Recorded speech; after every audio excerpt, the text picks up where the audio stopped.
Ok, continuamos. Mira, me voy a pasar momentáneamente a lo que es la plataforma para que podamos ver ambas actividades, para dejar un poco más claro lo que van a entregar, para dejar muy claras las dudas.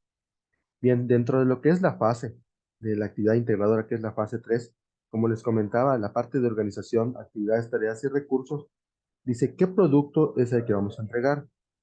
Un documento que incluya la tabla de actividades, tareas y recursos, así como un diagrama de flujo de una de las fases y el video en el que habla sobre los planteamientos dados. Eso es muy importante. Cuando ustedes realicen su diagrama de flujo, pongan de qué fase lo están empleando. ¿Para qué? Para que yo cuando vea su tabla que ustedes presentan, automáticamente yo ligue la información y sea mucho más ágil. Y aparte de esto, les va a ayudar a ustedes a establecer todas esas tareas que ustedes están empleando dentro de esa fase que van a hacerla como diagrama de flujo. Bien, para saber, por ejemplo, cuál es la importancia de ese diagrama de flujo. El diagrama de flujo nos ayuda a visualizar una tarea o las tareas que tenemos de un proyecto para verificar qué caminos podemos optar para llegar a un mismo fin. Ahora, tenemos dos caminos alternos cuando llegamos a una toma de decisiones. Esa toma de decisiones nos sirve por cualquier amenaza que llegue a tener externa de mi proyecto, el camino del sí y el camino del no. Hemos igual de ver que un diagrama de flujo tiene sus figuras que ya están prediseñadas para utilizar. Por ejemplo, la toma de decisiones viene dentro de un romboide. No hay otra figura que se utilice para la toma de decisiones. De hecho, dentro de lo que ustedes lo pueden visualizar en Google, o si ponen ahí elementos del diagrama de flujo, les va a dar una tabla, que es la que les presenté en la sesión pasada, donde ustedes pueden ver qué son los elementos, cuáles son las figuras que se utilizan, las líneas de comunicación. En esas se emplean flechas. A diferencia que en un organigrama no se emplean flechas, sino son líneas concretas, son líneas consecutivas que llegan a un punto en específico, como precisamente su nombre, les da líneas de comunicación. Y es la comunicación directa o indirecta, dependiendo el puesto o el nivel jerárquico que se haya. Ahora, dentro de esto que estamos realizando, dice, ¿qué hacer? Realiza una tabla en la que incluyas actividades, tareas y recursos, materiales, tecnológicos, financieros y humanos que se requieran para la implementación de tu proyecto. La siguiente tabla es un ejemplo de cómo puedes integrar la información. Recuerda que puedes integrar la cantidad de actividades, tareas y recursos que necesites. Esto nos pone en cursiva para que ustedes puedan ver la importancia de que a lo mejor esto es como le dice, un ejemplo, pero ustedes pueden implementar mucho más tareas dependiendo de su proyecto.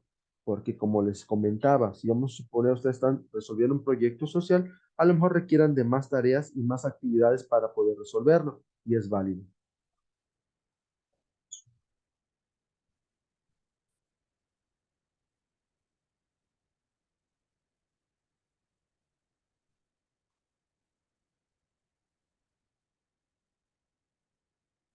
Aurora, no hay ningún problema. Si es por una cuestión de enfermedad, la verdad, o sea, yo les apoyo en eso. Sin embargo, solicita un recurso de video, sí, pero si lo hice de esa manera por estas cuestiones, yo nada más no sea malita, por favor, si me lo puede escribir en el chat de la plataforma para que no se me vaya a olvidar y yo lo tome a consideración, por favor.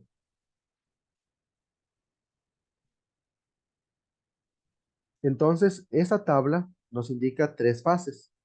Primera fase, que son mis actividades antes de realizar mi proyecto. A usted, Aurora. Y la segunda fase, las actividades durante el proyecto. Y la tercera, que es de concreción al cierre del proyecto. O sea, ¿qué voy a realizar?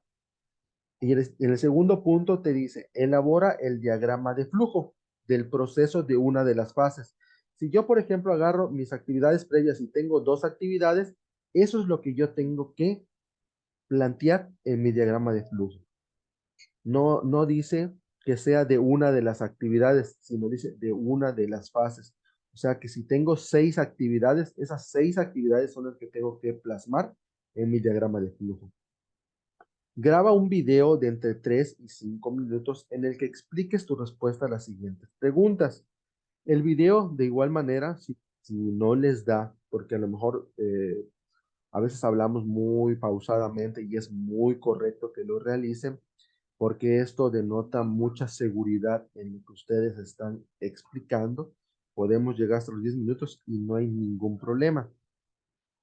Ahora, para poder hacer ese video, te dice aquí como sugerencia, antes de grabar el video, elabora un guión en el que escribas lo que dirás sobre las preguntas que se te presentan. De preferencia, prepara algún recurso que apoye tu voz durante el video. Bien, nosotros, como les he comentado, ustedes pueden preparar una presentación y en la presentación pueden poner sus respuestas y ahí mismo darle la lectura a lo que están poniendo y es válido mientras tenga la extensión de un video y no de un MP3, porque debemos definir que para un video tiene extensión .mp4, .vga, .mpg, o sea, eso son las terminologías de video.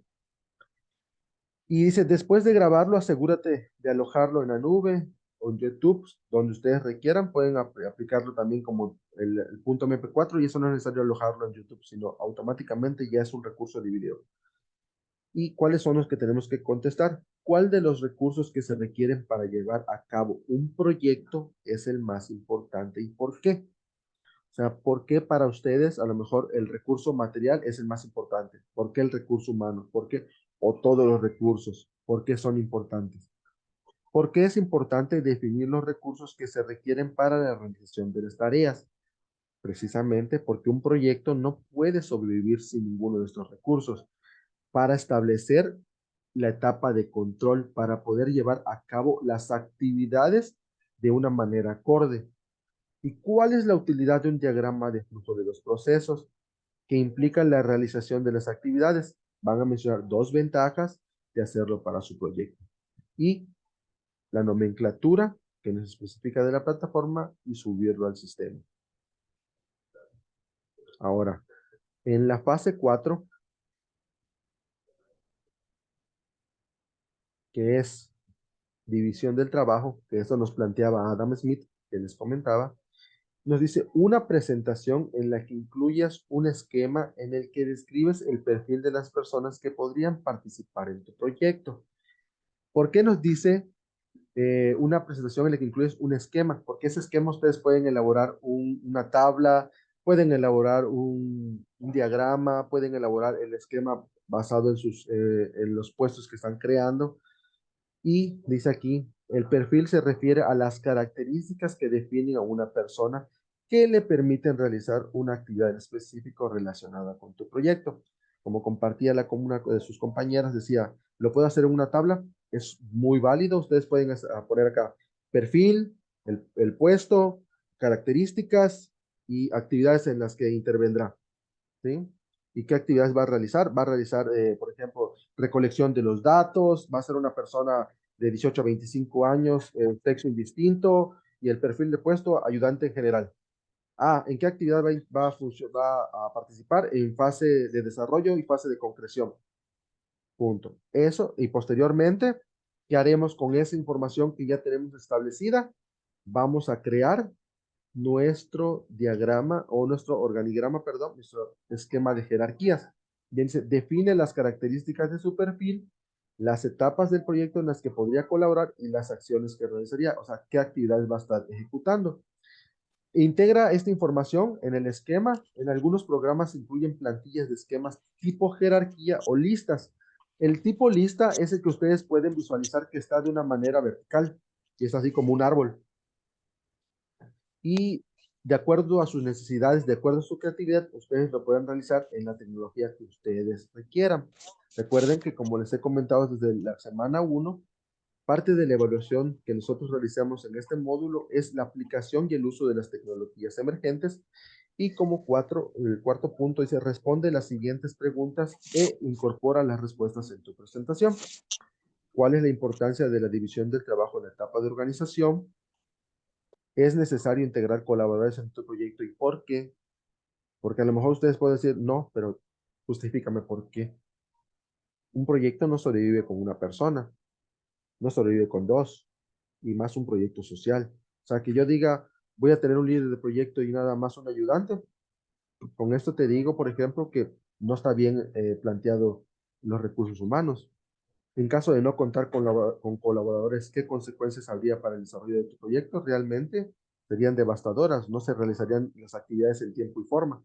¿Y qué tecnologías, aplicaciones, sitios web, redes sociales podrían ayudarte a encontrar personas interesadas en participar en tu proyecto? Esto es lo que estuvimos viendo en los foros de clase. O sea que ahí nada más es retomar eso que estuvimos compartiendo en los foros de clase y retroalimentando, réplicas, todo eso, son las que ustedes van a requerir para Facebook, Twitter, Instagram, Telegram, sitios web, que otras, por ejemplo, Zoom, Meet, Teams, todo lo que ustedes hayan utilizado es lo que ustedes van a requerir para vincular a esas personas que conozcan su proyecto.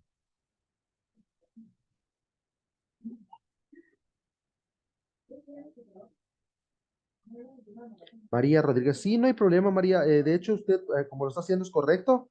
Lo está realizando en una tablita y el organigrama exclusivamente nada más el nombre del puesto, por ejemplo, líder de proyecto, ayudantes generales, colaboradores, administrador, es correcto. De hecho, así está bien estructurado como lo está realizando. Y no muy importante, y de verdad les vuelvo a comentar, la parte de las fuentes de información. Es muy importante que ustedes se apeguen a lo que es el manual de citas y referencias de Prepa Línea CEP. Dentro del manual, ustedes pueden visualizar, nos especifica como parte de ello, las fuentes bibliográficas siempre van en una página sola. O sea, no van incluidas o no van revueltas con información de la investigación. Esto nos quita profesionalismo en los trabajos. Entonces, cuando nosotros hacemos un trabajo de investigación, establecemos toda la información, en la última página se coloca las fuentes de información y esa va solita toda la información en el que se pone uno, se nomenclatura uno y ponen su fuente bien justificada con letra Arial, número 12, Tiny Roman número 12, ¿sí? Para que se vea muy profesional, porque al final piensen nada más de esta manera. Es como si ustedes estén vendiendo este proyecto. Cuando lleguen y digan, te lo presento, aquí está. ¿Sí? Lo van a leer efectivamente y con su sangría, como nos comenta Iván Betts. Es muy importante que ustedes lo vayan implementando de esa manera porque cuando ustedes continúen en su carrera profesional, esto todavía va a ser un poco más estricto. Ya se basan en base a la APA o tienen el APA 11, que es el que está ahorita utilizándose. Entonces ya son un poquito más estrictos con respecto a eso. Si, por ejemplo, utilizan alguna fuente de información o copian alguna fuente de Internet, traten de que esté acorde al manual para que no se visualice como que solamente es un copy-paste. Si lo van a hacer de esa manera, agarren y verifiquen que esté acorde al manual de citas y referencias.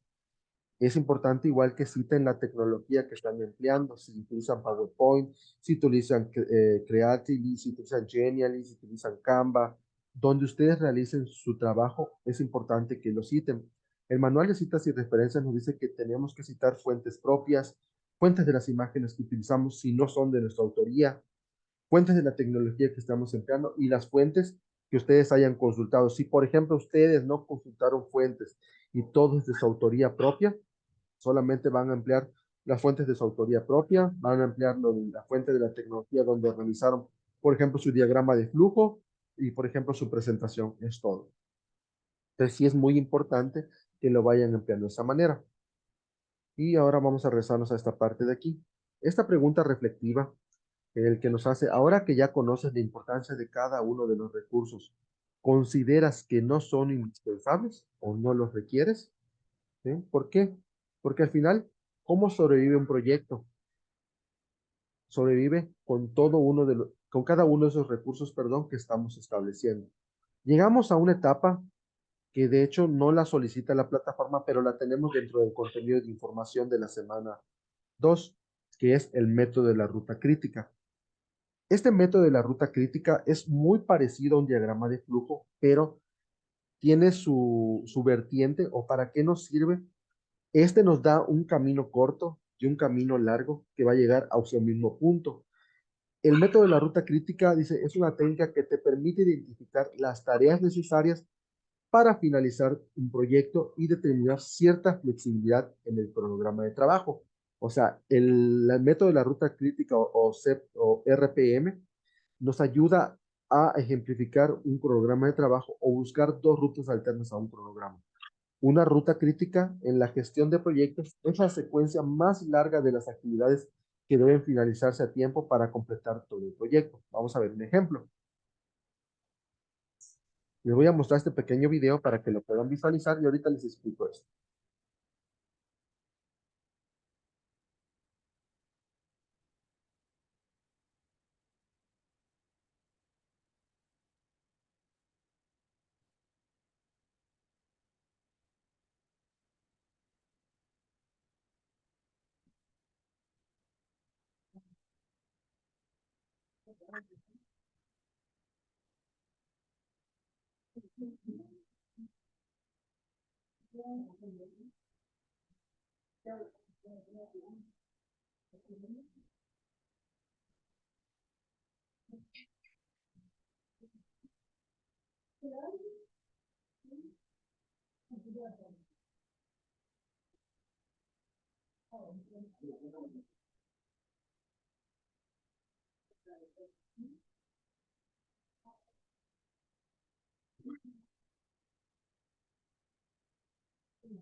Entonces aquí nosotros podemos ver que hay dos caminos alternos. Ustedes pueden visualizar, tenemos una etapa de inicio, aquí identificamos las fechas tempranas y tardías de la actividad y al final todos tienen un fin. Si vemos la parte A, B, C, que hay unas flechas que se entrelazan, es para llegar a este camino. Esos caminos largos nos va a indicar también esa flexibilidad de saber si tenemos estrategias para implementar para poder acortarlo.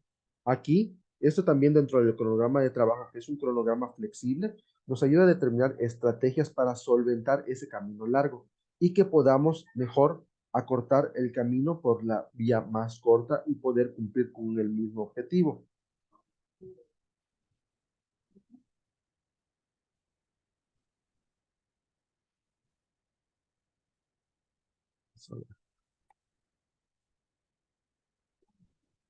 Ahora, aquí lo podemos ver un ejemplo muy básico. Te dice inicio, tarea A, tarea B y fin.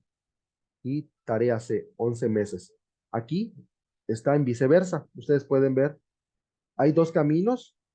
En mi inicio, tarea A, tarea B, me va a sumar 10 meses y cumplo con mi final. Pero en mi tarea C tengo un mes adicional. ¿Por qué a lo mejor yo en mi tarea C le estoy poniendo un mes adicional a esas dos tareas? Porque puede ser que en la tarea A y en la tarea B no sea tan flexible en la comunicación entre tareas y no me dé el tiempo. Pero en mi tarea C, yo le di o le otorgué un mes extra a mis actividades. Esto puede ser que lo ocupe o puede ser que no lo ocupe. Entonces, esto me va a ayudar realmente a saber si cumpliré la meta en el mismo tiempo. Puede ser que yo me vaya por este camino y logre esto, pero a lo mejor necesito estrategias para poder implementar y irme por la tarea C y llegar a la misma etapa. Ahora, el uso de la ruta crítica. ¿Cómo utilizar el método de la ruta crítica en la gestión de proyectos? Vamos a verlo.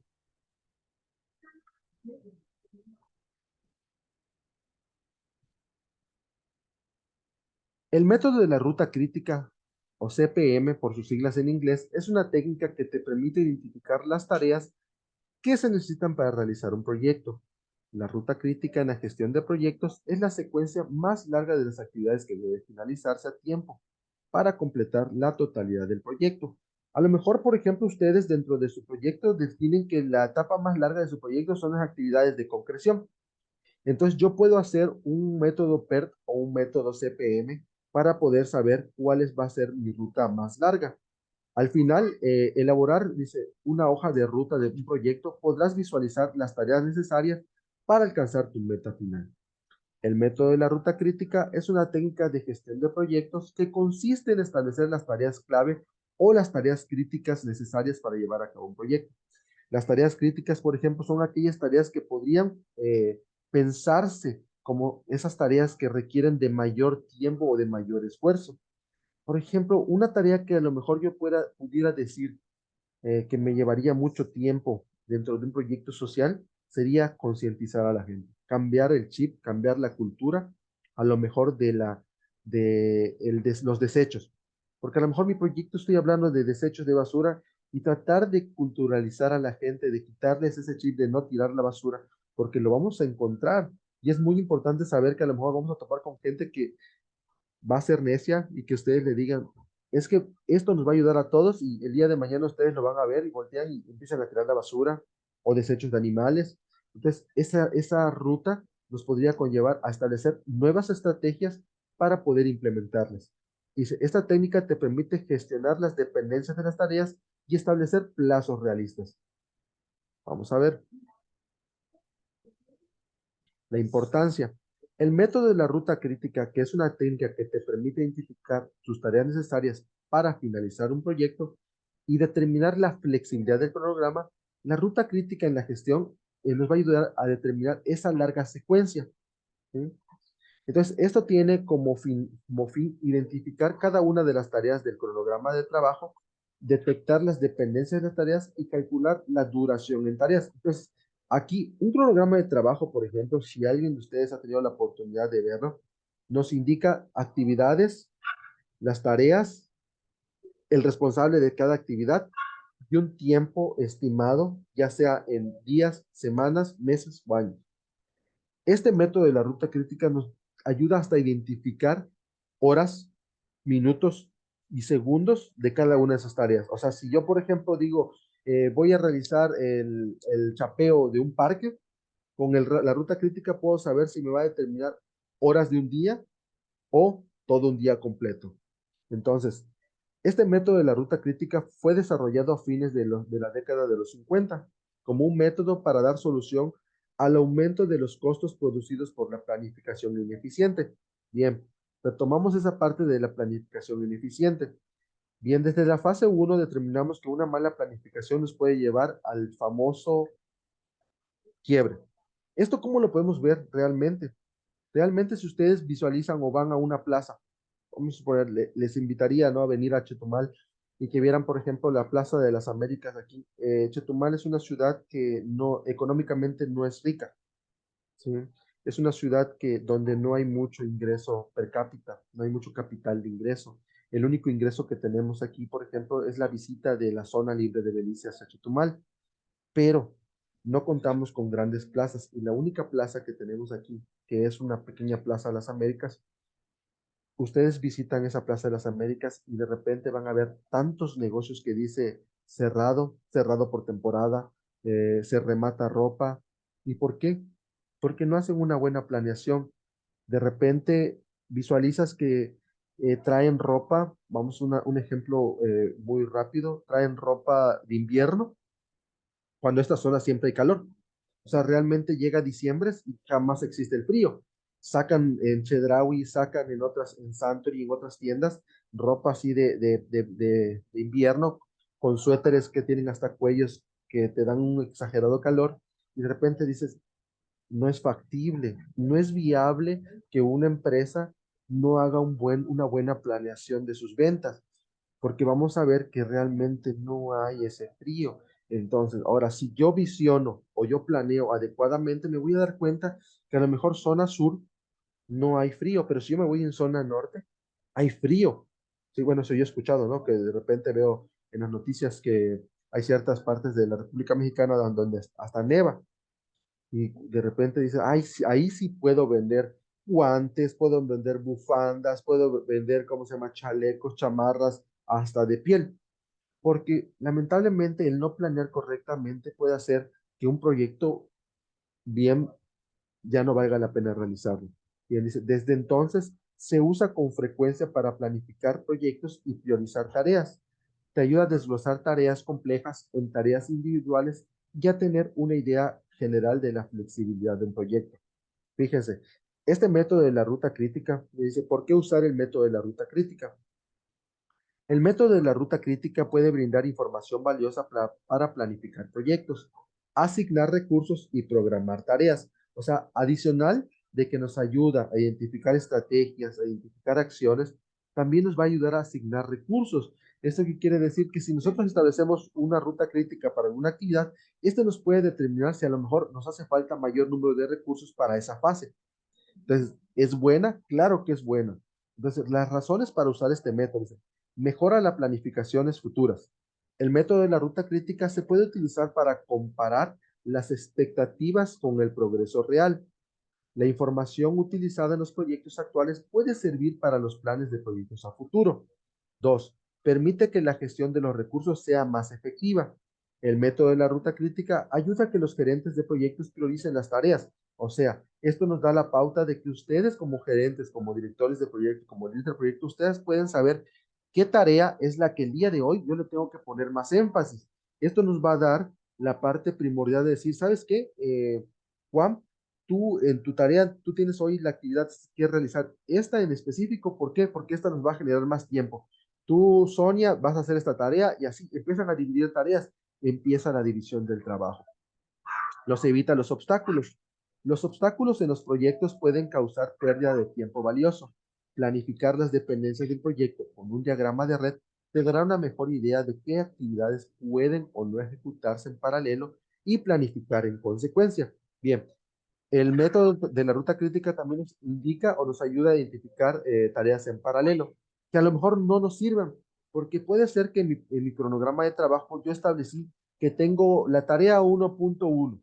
Mi tarea 1.1 es realizar una junta con los vecinos de la comunidad de Nuevo León, Monterrey, pero tengo una subtarea que es paralela a mi primera tarea. Esto quiere decir que si yo no cumplo con esa primera tarea, mi segunda tarea no se puede realizar. Tengo que forzosamente realizar mi primera tarea para poder realizar la segunda. Y que la segunda sea establecer el análisis de las encuestas que se realizó en la sociedad. Pero si yo no hice mi junta, ¿cómo puedo establecer esa encuesta? Pero puede ser que mi diagrama o mi ruta crítica me indique que no es necesario, que a lo mejor yo puedo tener precisamente un camino alterno. Entonces, ¿cuál sería ese camino alterno? Agarrar mis encuestas, pasar casa por casa de mi colonia, entregarles mis encuestas y pedirles el favor a los vecinos que las contesten. Y antes de que yo haga la junta, yo ya tengo un resultado previo. ¿Sí? Eso nos podría ayudar. Ahora, ¿en qué tecnologías podemos aplicar o podemos realizar una ruta crítica fácil? Asana, tenemos Asana, tenemos también a Canva, tenemos a Monday, tenemos muchísimas tecnologías emergentes donde nos permiten realizar estos métodos de la ruta crítica de una manera muy fácil. Antes, cuando realmente llegábamos a la etapa de decir, ¿cómo realizo una ruta crítica en la antigüedad? Teníamos que hacerlo a mano. ¿Cuál era el problema realmente de hacer una ruta crítica en lápiz? Que si algo te salía mal, tenías que agarrar y hacer, lo rompías. Y era tan estresante que decías otra vez volverlo a hacer. Cuando se hacía un proyecto antes, todo lo hacías, vamos, en la máquina de escribir. Me tocó utilizar máquinas de escribir. Estabas en la máquina de escribir, tecleando. De repente oprimías mal el botón de mayúscula, se te iba eso, le dabas borrar y quedaba feo. Entonces tenías que volver a escribir. Precisamente por eso es que las tecnologías emergen, las tecnologías se desarrollan, las tecnologías a cada rato están desarrollándose unas sobre otras. Hay una pregunta que a veces nos hace la plataforma y es: ¿por qué consideras que las tecnologías son emergentes? Precisamente porque vienen a ayudar o vienen a desarrollar un área de oportunidad que tenía otra anterior, ¿sí? Y la renuevan, la renovan, y le implementan mejores cosas. Entonces, si yo, persona, requiero de algo mejor, entonces yo, tecnología, te lo ofrezco. Ah, pero te lo voy a ofrecer como prueba. ¿Sí? Tampoco voy a perder. Te voy a ofrecer una versión prueba para que tú veas que mi tecnología, por ejemplo, Trello es mejor que Asana. Ah, yo te voy a ofrecer esto. Te voy a decir, ¿sabes qué? Toma, pruébalo y vas a ver. Te ofrezco ahora, te ofrezco un plan, tres planes, planes premium, planes básicos, planes, ¿para qué? Para que tú puedas tener al alcance esas herramientas que no te ofrece el plan gratuito. Entonces, te enamoran para que tú digas, ¿sabes qué? Ahí me quedo. Entonces, todas estas herramientas, al igual que la ruta crítica, al igual que el cronograma de trabajo, al igual que el organigrama, que actualmente tenemos la oportunidad de realizarnos en tecnologías emergentes, precisamente nos ayudan a mejorar la presentación que le damos a esas actividades que realizamos. Bien, se nos acabó la sesión del día de hoy. Les pido de favor si pueden colocar su nombre completo en el chat para que tome el pase de lista. Estaríamos viéndonos el día miércoles para la semana 3. Cualquier duda que tengan de sus actividades, no duden en escribirme. Estaré en la plataforma y les deseo una excelente noche.